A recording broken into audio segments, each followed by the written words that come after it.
Que a graça e a paz de Cristo estejam com você e a sua família. Juntos mais uma vez para a recapitulação da lição da Escola Sabatina. Hoje vamos recapitular juntos a história de Jonas, o profeta inquieto. Certamente Deus tem bênçãos para você e a sua família pelo estudo dessa importante lição.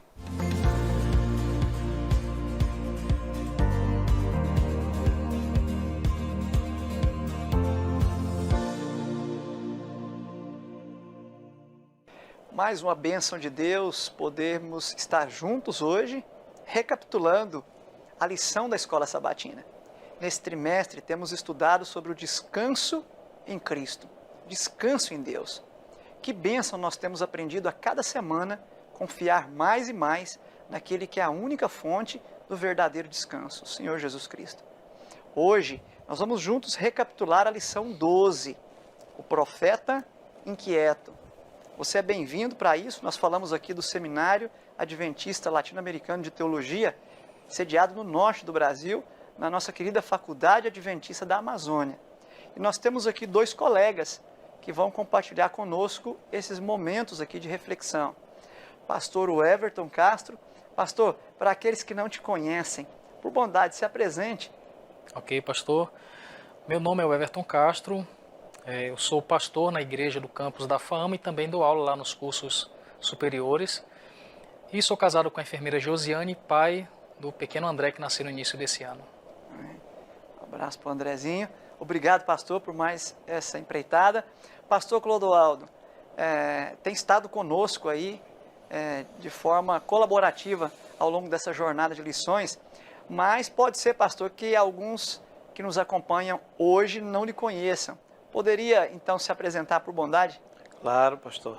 Estamos aqui já gravando alguns programas, né?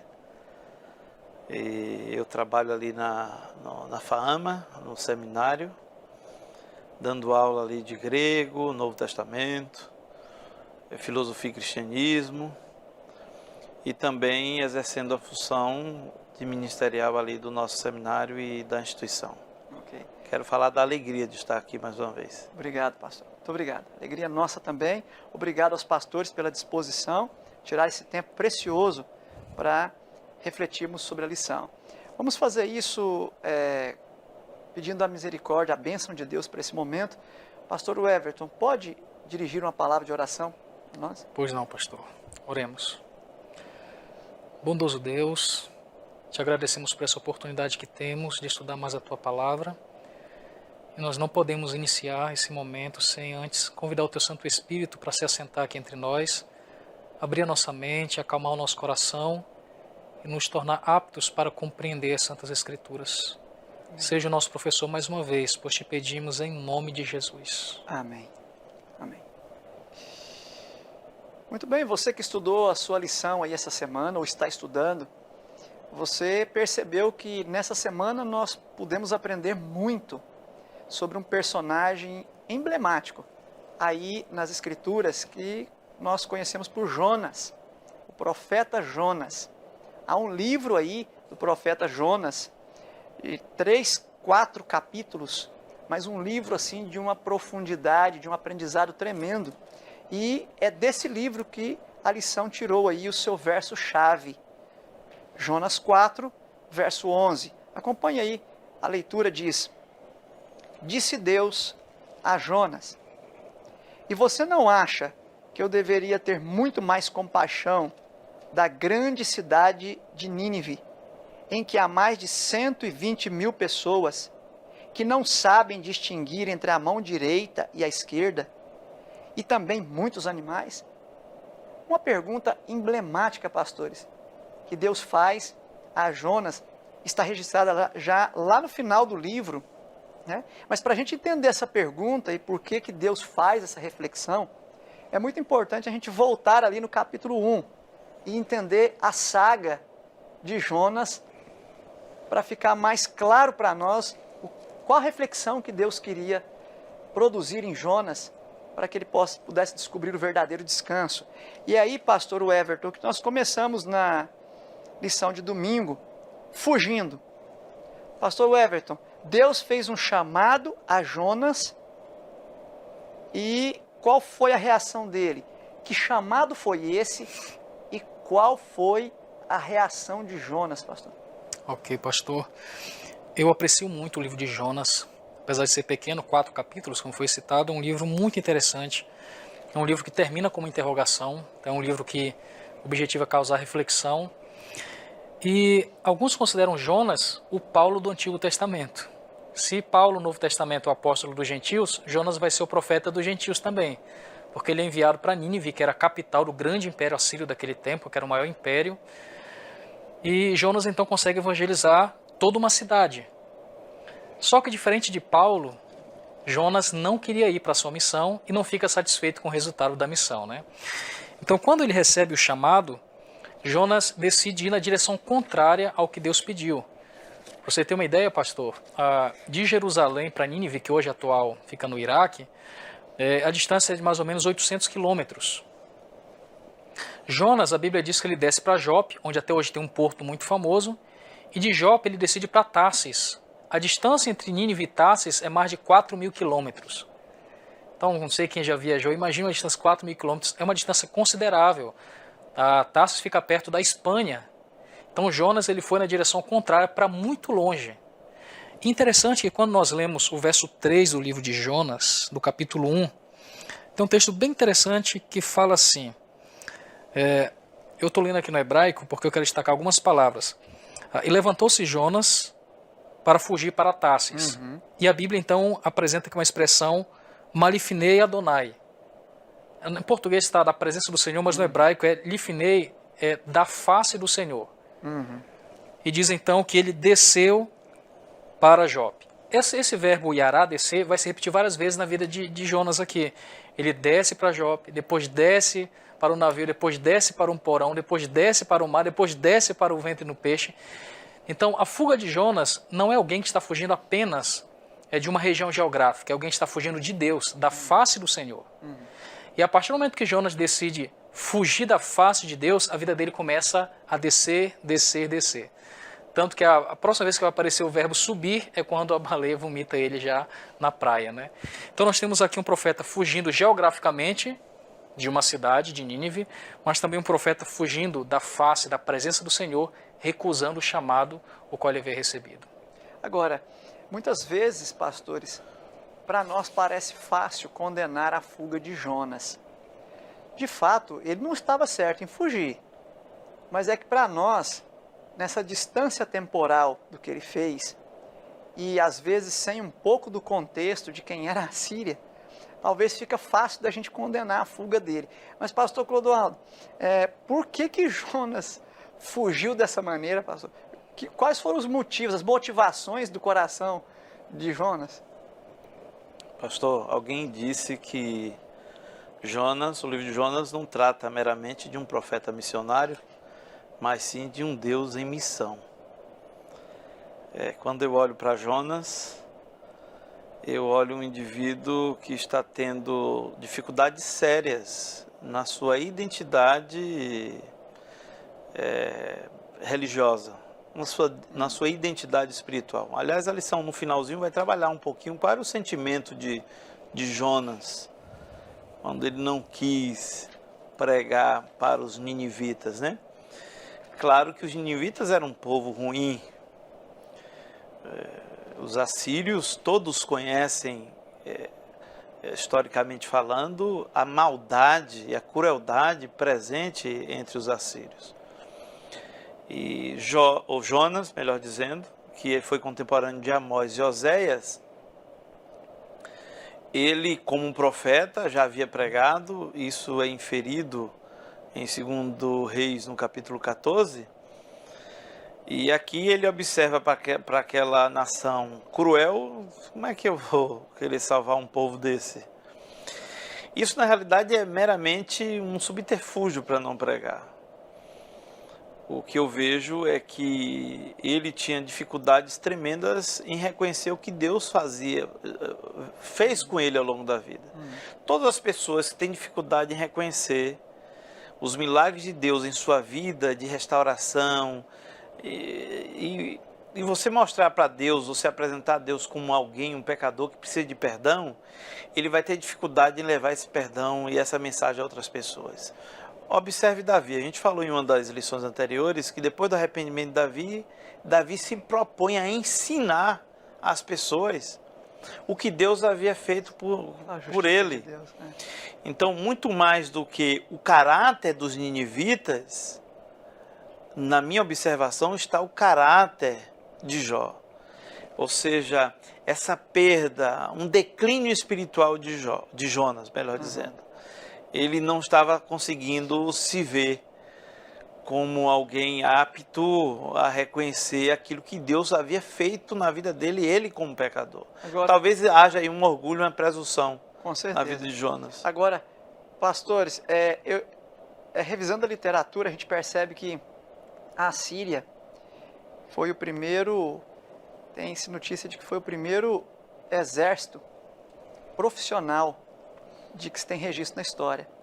Quer dizer que foi o primeiro exército que remunerava as pessoas para ficarem exclusivamente por conta da guerra e com isso tinha tempo de se treinarem para o maior nível de crueldade possível. E eles já tinham feito uma arruaça, né, ali pelas nações vizinhas. E uma lista aqui fala que os assírios faziam cerco prolongado, praticavam espancamento, estupros, empalamento, escravização, decapitação, exposição de cabeças, deportação, destruição de cidades, ridicularização dos derrotados, afronta religiosa, destruição total de lavouras e acabava com a cidade por onde eles passavam. Quer dizer, humanamente falando, o homem tinha motivos para fugir, mas é muito perigoso nós avaliarmos as ordens de Deus, a orientação de Deus à luz das nossas percepções, não é, pastores?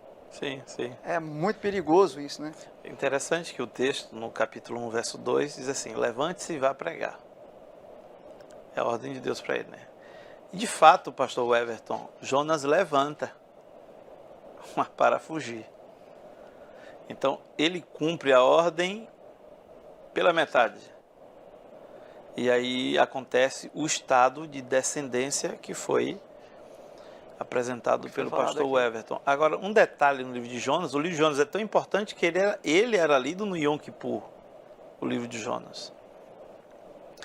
E ele apresenta em toda a sua estrutura um Deus que tem controle total de todas as coisas. O próprio texto deixa claro isso. Por exemplo, Deus que envia a tempestade. Deus envia Jonas para salvar um povo. O Jonas desobedece. Deus envia a tempestade. Deus retira a tempestade. Depois Deus envia o peixe. E a tradução melhor é Dag Katol, né? Um peixe grande. Mas Deus faz o peixe vomitar Jonas. Depois Deus faz uma planta crescer de forma miraculosa. Foi rápido o crescimento da planta. E depois Deus dá um jeito de um bichinho destruir aquela planta. Então Jonas, ele perdeu a percepção de que Deus tem controle total das coisas, inclusive da vida de cada um de nós. Ele tentou... A inquietação. Agora, pastor Everton, se por um lado a inquietação nos anestesia para não perceber as ações de Deus, por outro lado, a inquietação às vezes pode nos colocar numa letargia tal em que a gente dorme profundamente no momento em que a gente deveria estar de joelhos se penitenciando aos pés de Cristo. Como é que a gente explica isso aqui, pastor? Que no meio daquilo tudo ele dormia profundamente, verso 5, e aqui tem um outro termo aí do hebraico que é muito profundo, agarrado no sono. Quer dizer, não era qualquer sono, era sono profundo, era sono de desligamento total no meio. Como é que é isso, pastor? Pastor, a história de Jonas, ela mostra nesse aspecto aí a total indiferença à missão que Deus tinha o escolhido a realizar, né? E nessa história a gente vê claramente como às vezes Deus precisa intervir de maneira muito enérgica para acordar um servo seu, né? No caso de Jonas, para despertar dessa letargia, ele vai ter que enviar uma tempestade, enviar um peixe, para que então na profundeza do mar ele acorde da situação que ele estava, né? Que é quando a gente vai encontrar a oração dele no próximo capítulo, capítulo 2, que é quando já na parte mais baixa dessa descida dele, é quando ele faz uma oração que eu acho muito interessante. No verso 4 do capítulo 2, ele fala assim: então eu disse, lançado estou de diante dos teus olhos. Então isso aqui é muito interessante para um profeta que decidiu fugir da face do Senhor. Ele diz, eu vou fugir do Senhor, ele vai para um barco, aí ele se esconde no porão, depois é lançado nas águas, é lançado no peixe de Senhor. Agora eu tentei fugir, mas na verdade descobri que eu estou diante dos teus olhos. Lembrando que o salmista vai dizer, né, para onde eu vou fugir da tua presença? Porque para onde eu vou, lá tu estás, né? Então Jonas aí vai descobrir que a fuga dele foi em vão, porque ele não conseguiu sair ou fugir dos olhos. Deus estava observando toda a jornada dele. Deus estava acompanhando todos os passos dele. E então ele faz a pergunta no final do verso 4. Porventura tornarei eu a ver o teu santo templo? A expressão templo não é só o aspecto físico do santuário, né? Contemplar o templo do Senhor era estar diante da presença dele novamente. Então Jonas está dizendo, Senhor, eu tentei fugir da tua presença, mas o Senhor me dará uma nova chance para eu me colocar diante do Senhor, poder contemplar a tua face novamente?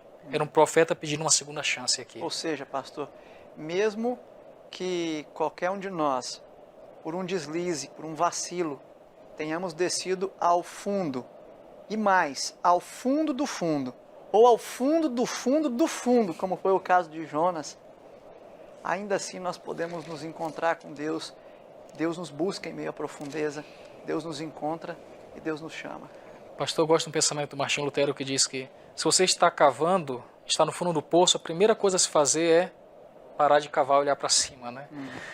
Porque essa expressão de Jonas, de buscar a face do Senhor, lembra a oração sacerdotal, né? Que o Senhor faça resplandecer o seu rosto sobre ti. Então, buscar a face de Deus é buscar a bênção, buscar a presença dele. Então, aqui temos um profeta que no mais profundo do abismo pediu uma segunda chance e Deus concedeu de maneira miraculosa. Porque se ele fizesse a viagem a pé de Jerusalém para Nínive, demoraria uns 10 dias para chegar. Pelo peixe ele chegou em 3 dias. Tudo bem, nós vamos para um rápido intervalo e nós voltamos em alguns instantes.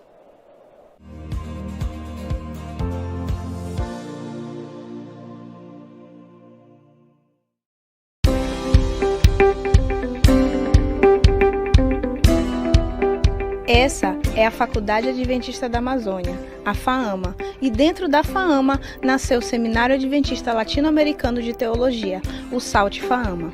Inaugurado em 1º de fevereiro de 2010, no SALT nós temos gente cuidando de gente. As atividades do SALT FAAMA incluem uma rotina diária de aulas, onde cada dia é realizado um culto alternando entre professores e alunos para dar início às atividades. O calendário é dinâmico, incluindo estágios, evangelismo de Semanas Santas, evangelismo de 3 meses, onde se formam novos evangelistas. Semanas da biblioteca, semanas teológicas, onde em cada semestre um professor convidado aborda um tema importante da área de teologia, enriquecendo o currículo dos alunos. Os simpósios breves têm sido realizados na área de mordomia, discipulado e outras áreas. Outro evento importante realizado a cada ano é o Concílio do Teologando. A ideia é simples. A igreja vem uma vez por ano ao seminário apresentar o perfil do pastor adventista. O SALT também providencia atividades voltadas para a família do Teologando, como o Dia da Família e o Dia da Criança do Teologando. Um dos pontos altos da vida estudantil é a Semana de Oração, que ocorre em cada semestre na FAAMA. Alunos e familiares reúnem-se na igreja para adorar ao Senhor e renovar seus votos de consagração. Por isso, aqui, a gente cuidando de gente. Cada professor tem o seu grupo de alunos a quem deve visitar e orar. Há um espírito de gratidão no SALT FAAMA. Alunos que têm dado testemunho sobre como consideram a influência do SALT em suas vidas. Isso é gente cuidando de gente! Isso é SALT FAAMA!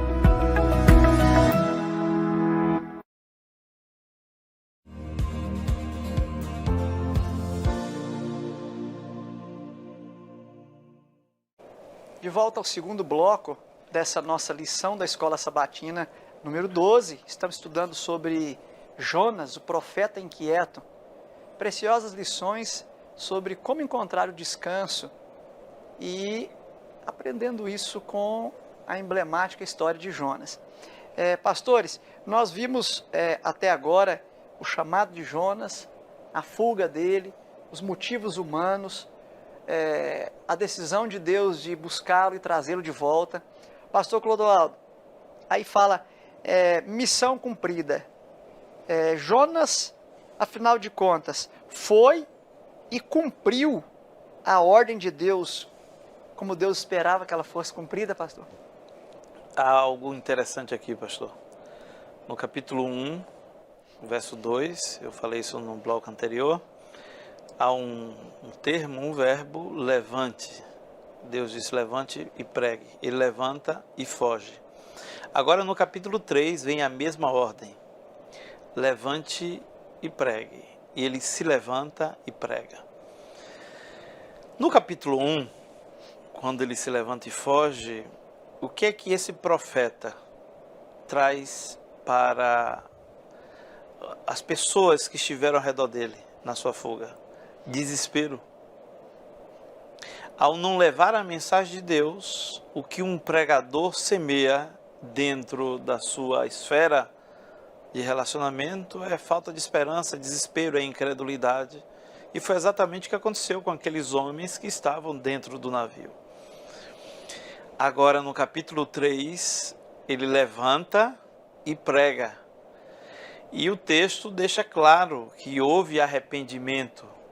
Então, quando se cumpre a vontade de Deus, quando se leva a palavra de Deus, o que acontece é conversão, é mudança de vida, é transformação de ser. Agora imagine um assírio com toda aquela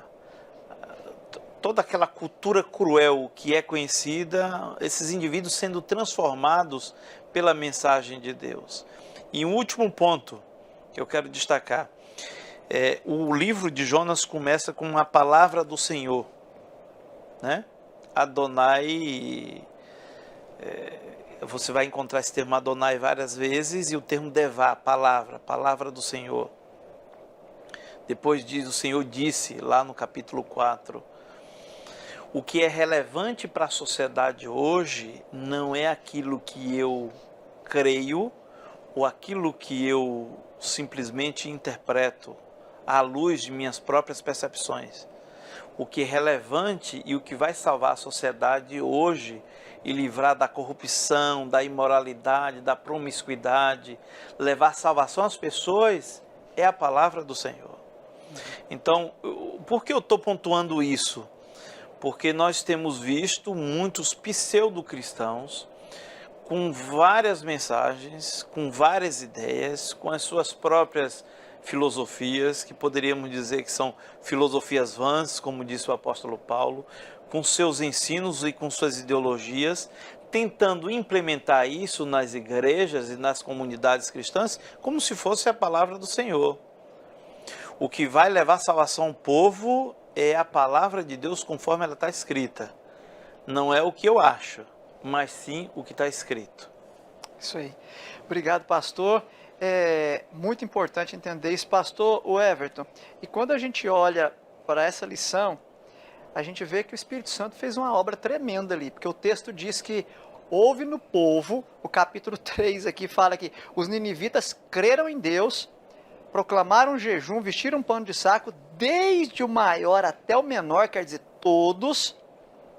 E essa notícia chegou ao rei, e o rei ficou perturbado e fez o mesmo. Pastor, como é que fica isso? Parece que existe aqui uma teologia de arrependimento, né?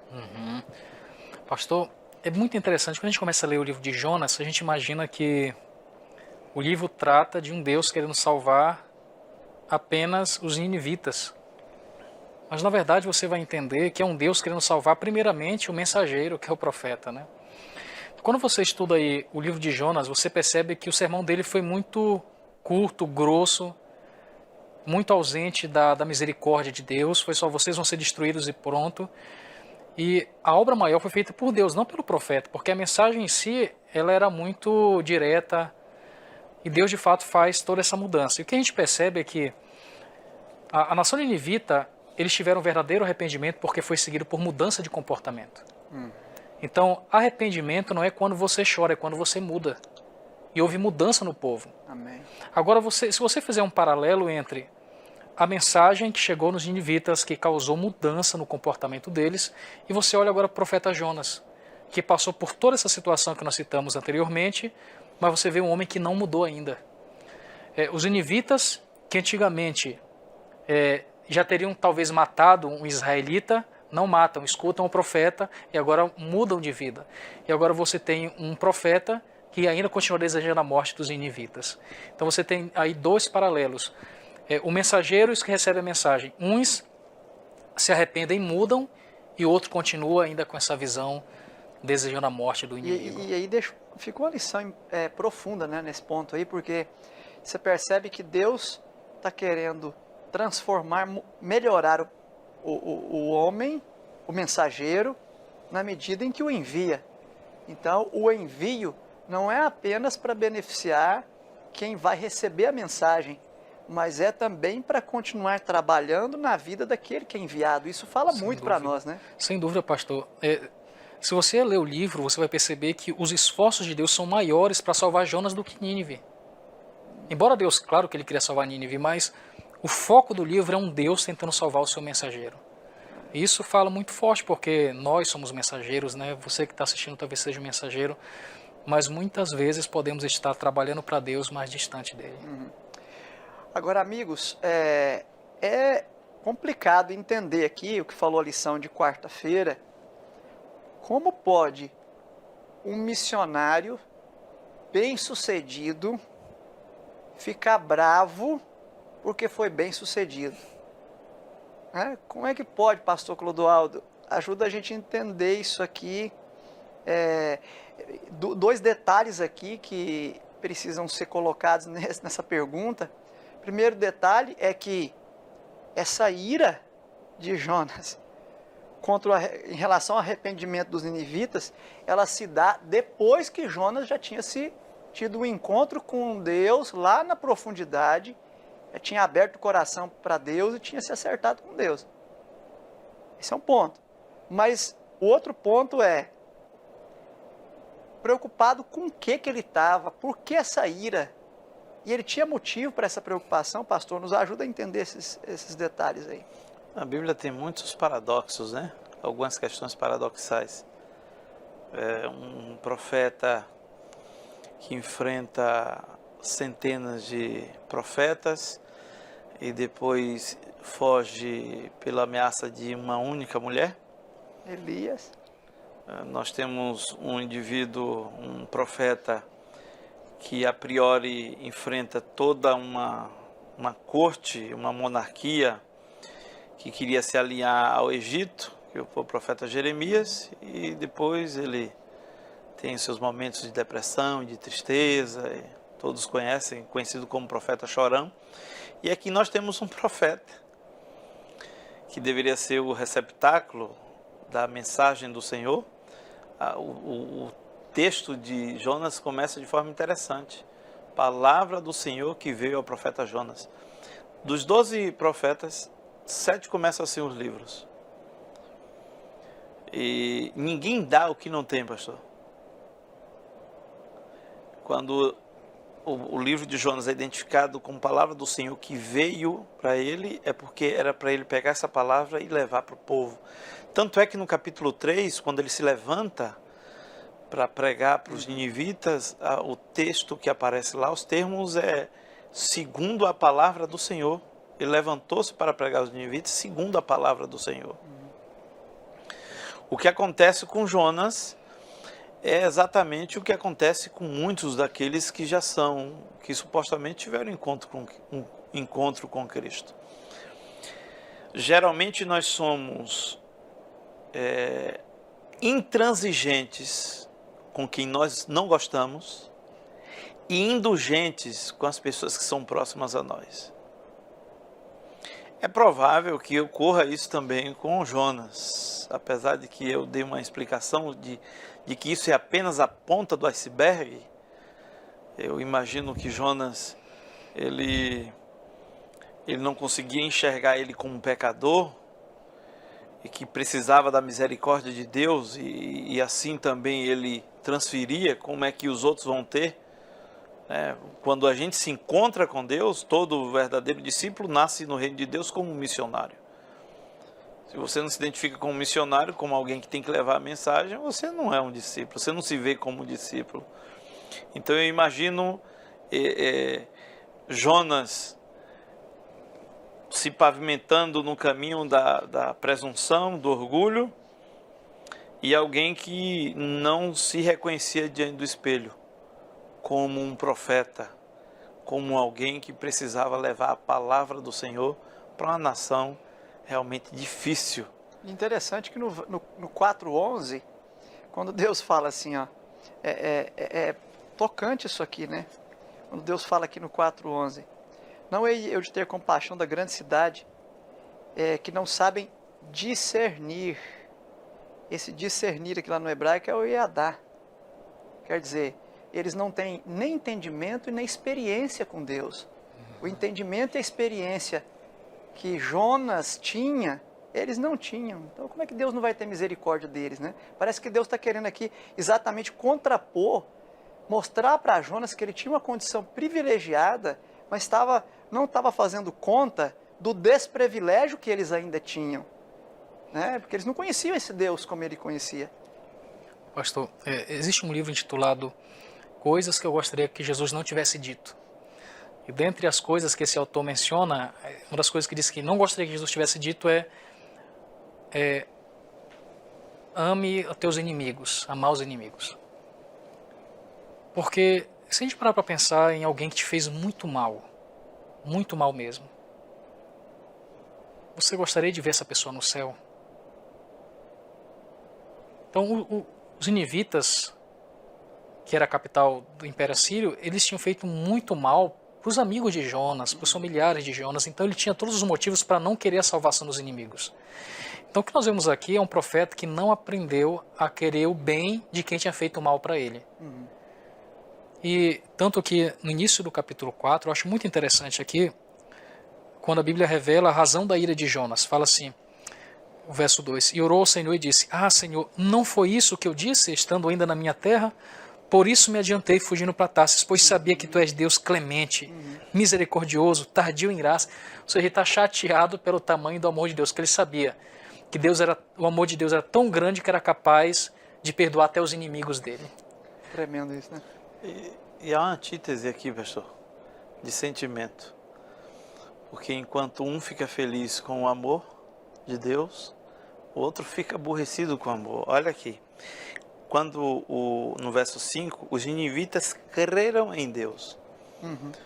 Então, essa expressão e essa fraseologia identifica um povo que ficou feliz em ter conhecido a Deus, em saber quem era esse Deus, a extensão da misericórdia de Deus.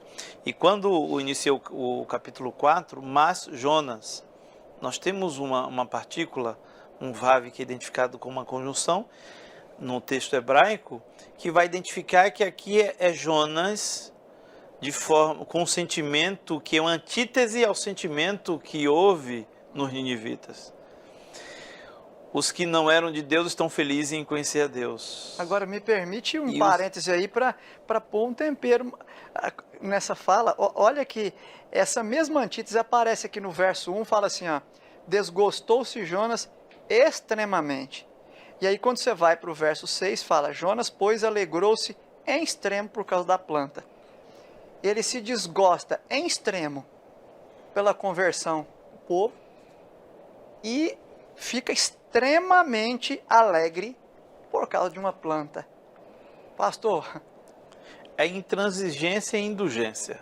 Eu sou intransigente com os ninivitas, mas eu sou indulgente comigo mesmo.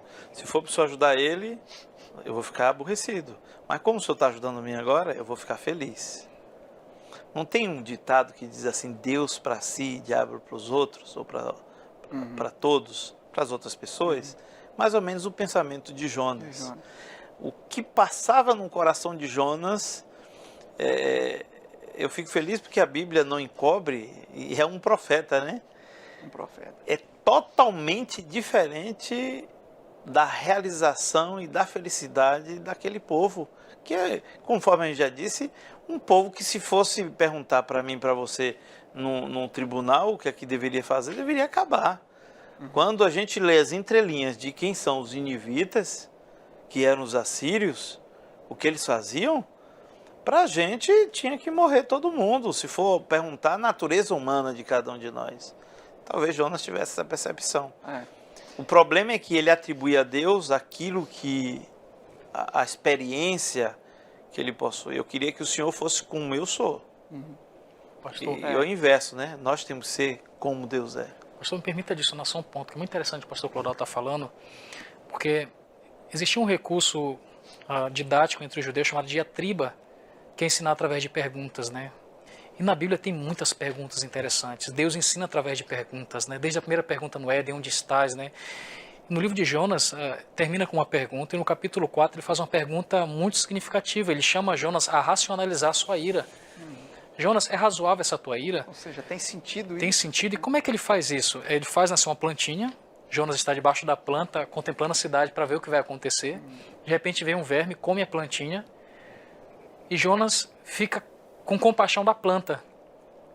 E Deus então vai mostrar aqui que Jonas estava tão descompensado que ele estava amando mais coisas do que seres humanos.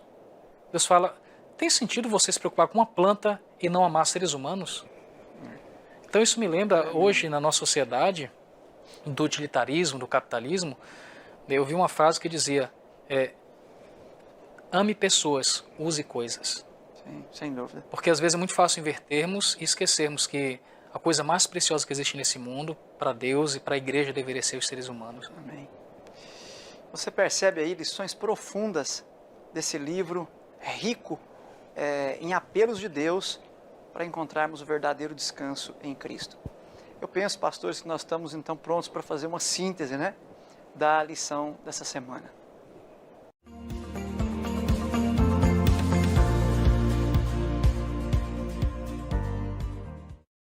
Ok, então, pastor Everton, a sua síntese da lição dessa semana e a sua dica para aqueles que nos assistem. Pastor, quando eu leio o livro de Jonas, eu percebo um Deus que está interessado em salvar o mundo, mas que olha com muito carinho para o mensageiro, porque é fácil às vezes trabalharmos para Deus e nos afastarmos dele. E as duas lições principais que eu vejo da história de Jonas deseje o bem até para os seus inimigos, e a segunda ame as pessoas e use as coisas. Muito bom, muito bom. Obrigado, pastor. Preciosas dicas. Pastor Clodoaldo, sua síntese. Somos muitas vezes levados a ler o livro de Jonas, tentando compreender Jonas. Mas é muito mais interessante nós buscarmos na literatura bíblica, compreendermos o caráter de Deus. No capítulo 1, verso 9 do livro do profeta Jonas, Deus é apresentado como Criador. No capítulo 2, verso 9, ele é apresentado como um provedor de salvação. E no capítulo 4, no verso 2, ele é apresentado como misericordioso e compassivo. Então, é muito melhor eu visualizar Deus e tê-lo como alvo para a minha vida, pois é quem realmente nós precisamos, do que nós olharmos para o caráter instável do profeta Jonas. Porque se a gente for ver ao fundo, todos nós temos um pouquinho dele. E o que nós realmente precisamos é um pouquinho mais de Deus. Muito bom, pastor. Muito obrigado também. E veja, meu amigo e minha amiga que nos assiste, querido irmão e irmã, essa mensagem é para nós. Quantas vezes nós que já aceitamos a Cristo, já nos sentimos chamados a levar o Evangelho, às vezes nos vemos na mesma situação de Jonas. Às vezes temos uma ordem clara de Deus para ir numa direção e nós fugimos e corremos para outra. A fuga é sempre um sintoma de um problema maior e mais profundo, que é a nossa inquietação. E essa inquietação mostra a ausência de paz, de descanso em Cristo, descanso em Deus. Eu gostei muito de um texto da senhora White aqui, que foi transcrito aqui na parte de sexta-feira. Eu gostaria de ler com você, reler com você esse texto aqui na parte de sexta. Diz: na tarefa que lhe fora entregue, Jonas tinha recebido uma pesada responsabilidade. Contudo, aquele que o havia mandado ir estava apto a sustentar seu servo e garantir seu êxito. Se o profeta, agora olha que ponto profundo que a senhora White traz aqui. Abra o seu coração e deixa o Espírito Santo te impressionar com essa frase, ó. Se o profeta tivesse obedecido sem questionar, ele teria sido poupado de muitas experiências amargas e teria sido generosamente abençoado. Sabe, quem sabe nós falamos para você hoje que está inquieto, sabe que está inquieto. Talvez uma pessoa que faz muitas coisas por Deus e pela igreja, mas ainda no fundo, lá no mais profundo do ser, sente uma certa inquietude por algo que devia fazer e não fez, ou às vezes por algo que não deveria ter feito e fez ou está fazendo. A lição de Jonas é para mim e para você. É para nos mostrar que mesmo os mais fervorosos servos de Deus, às vezes erram quando querem tomar as rédeas da sua própria vida. Isso só traz inquietação. Mas o plano de Deus e a boa notícia é que Deus nos dá uma nova oportunidade. E pastores, é sempre bom, é sempre melhor sermos cuspidos, vomitados de volta para a realidade, do que no futuro sermos vomitados da boca de Deus, que é o que diz Apocalipse. Então, amigo, irmão, que Deus possa abençoar você, que o conforto que vem do Senhor Jesus possa lhe alcançar nesse momento. Esteja você, nesse momento, no navio em direção a Tarsis, esteja você dormindo profundamente, o sono da letargia, esteja você já se sentindo lançado nas profundezas do mar, ou quem sabe, sem ver a luz, como Jonas no ventre do peixe, creia que Deus tem uma luz para você. Conforme diz aqui, olhe para o templo de Deus, onde Jesus agora ministra em teu favor no santuário celestial, e receba a paz e a alegria, a esperança que vem dele. Pastores, eu acho que nós podemos orar, não? E deixar aqueles que nos acompanham com a certeza de que Deus tem um plano para a vida de cada um, né? Mesmo aqueles mais duros, mais irados, mais teimosos, Deus tem paciência e ainda é tempo de oportunidade. Pastor Clodoaldo, pode fazer essa prece e nos entregar nas mãos desse Deus misericordioso? Vamos sim. Oremos. Pai poderoso, Criador e também o nosso mantenedor, infinito em misericórdia, compassivo, na Tua presença, Senhor Deus, nós nos colocamos. Amém. Te rogando que a Sua graça, ela seja, Senhor Deus, enviada para cada um de nós. Amém. Muitas vezes nós que somos pregadores, líderes, professores da escola sabatina, mas que estamos em um estado semelhante ao de Jonas, precisando, Senhor Deus, abrir o coração para a Sua habitação. Pai querido, que possamos Te contemplar cada dia. Amém. Que possamos entender que o Seu amor é inclusivo, o Seu amor é eterno. O Seu amor, Pai amado, busca resgatar os piores dos pecadores. Verdade, Senhor. Então, Pai querido, que nós estejamos conectados a essa disposição Sua em salvar. Amém. E assim possamos levar a Tua palavra, palavra que redime, palavra que salva, palavra que resgata. Amém. Que possamos cumprir, Senhor Deus, com levantar e sair para pregar o Evangelho. Que pessoas, assim como os ninivitas, possam crer em Tua palavra e crer no Senhor Deus. Amém, Senhor. Pai bondoso, nós Te rogamos, porque confiamos naquele que tem um controle de todas as coisas e de todo o universo. no Senhor nosso Deus e no Salvador Cristo Jesus. Amém. Amém. Amém, Senhor. Amém. Pastores, muito obrigado por essa gentil contribuição de vocês, muito abençoado. E a você que nos acompanhou aí, o nosso muito obrigado também. É o nosso desejo que a graça e a paz de Cristo esteja com você e a sua família, que você esteja conosco de volta no episódio da semana que vem e que tenha uma abençoada semana.